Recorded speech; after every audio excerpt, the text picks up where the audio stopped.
What I would caution in our conversation is straying away from a discussion of the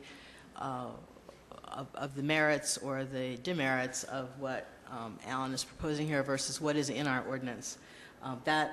The ordinance and understanding what's in the ordinance is a large discussion. I think that just in general, just to let the audience know on a very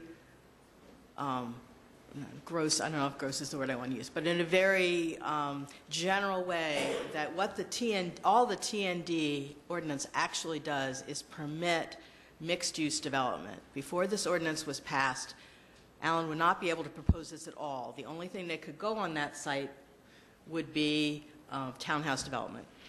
We could not have a mix of retail and office and residential or any combination thereof because our ordinance did not permit it.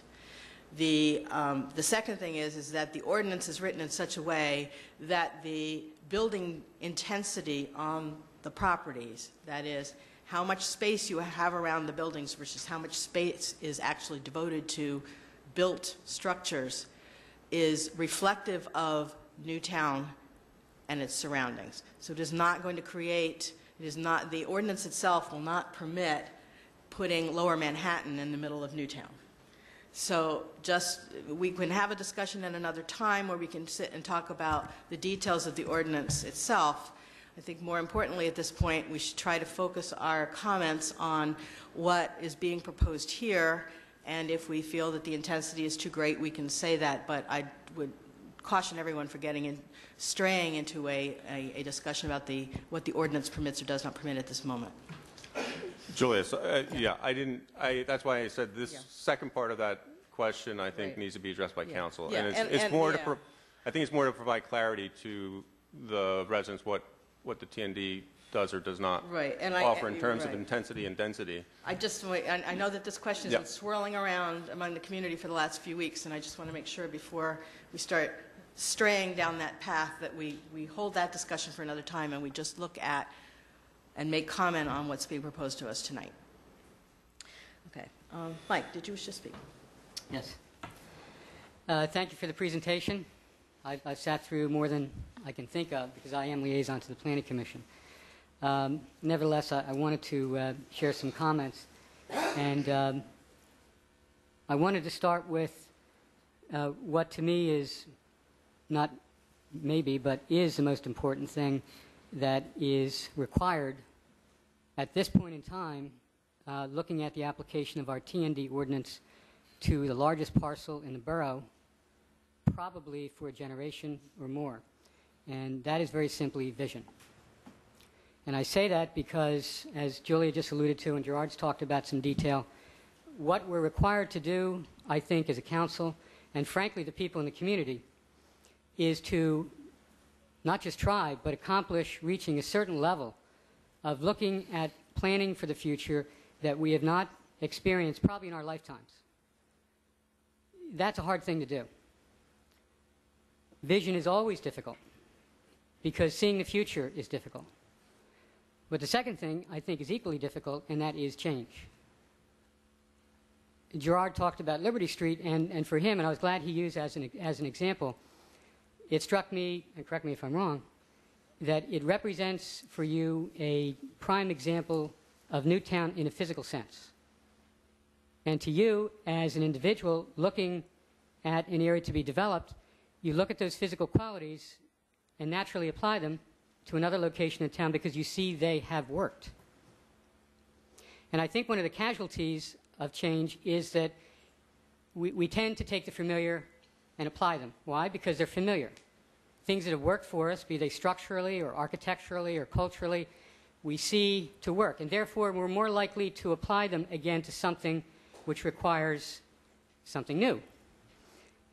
And my caution, and I say this to myself as well, is that this we're talking about requires a much more expansive view and requires us all to look much, much more to the future in a broader way and to have the vision which is required to make this project something that Newtown will look back on after we're gone and say, that was a great decision.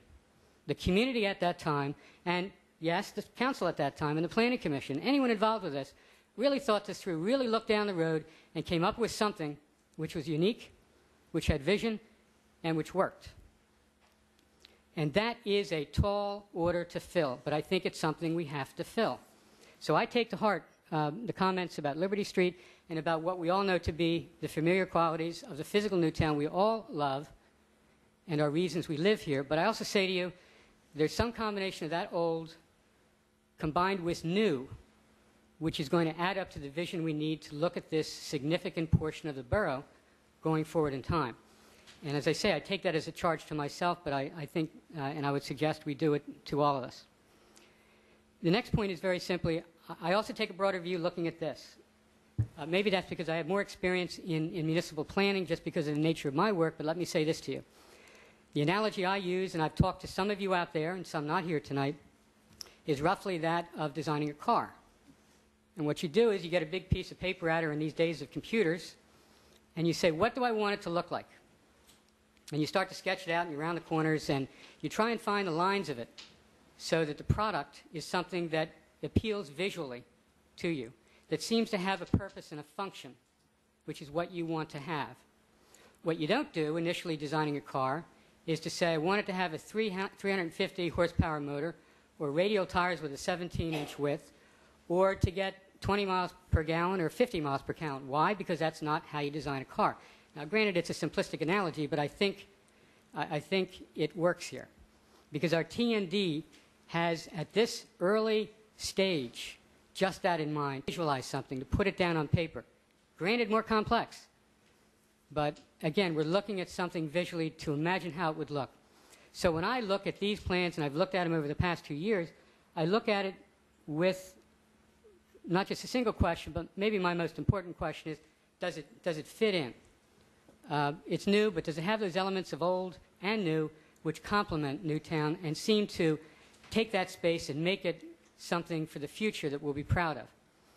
What I don't do, and maybe I can just resist that temptation a little more, is start to ask detailed questions about density, about parking spaces, about things like that, because I know that all those things are going to be dealt with at the next stage when actual engineered plans are produced as are required. And now the car, which has lines and which can be visualized, now has to have a motor that fits. It has to have a transmission that works with a motor. And it has to have tires that can be driven by the drive shafts, and the axles have to work. All that gets filled in. And it's not willy-nilly. It's got to fit. And that's a complex process we have yet to really embark upon. So for me, that next point is looking at this not with the level of detail some of us are tempted to do, but as a concept, as a sketch, as a how do you think this would look in that space? And if it, in broad terms, looks good, just like the sketch of the car, then we say, okay, let's let it go forward. Let's see if it can work now. And to Gerard's very well put questions, we see about the garage. We see about the parking spaces. And frankly, we see about the mixes here, what the requirements are for them, what density they produce, and we start to look at those questions at that point. My honest concern at this stage, however, is that we don't want to get bogged down and lose that vision. Because if we do, my fear, very frankly, is we lose what I call a unique opportunity. Again, perhaps for a generation, maybe for two. Think about the worst thing that can happen to this space going forward. Is it staying the way it is for the next 10 or 15 years, walking by the blacktop? Or is it seeing it sold to some hedge fund in New York that will sit on it for 5, 10, or 15 years until they can get a good price for it and sell it to someone we don't know? So as we look at this and think about vision for the future, let's also think about the dark side. And that is, what does inaction produce?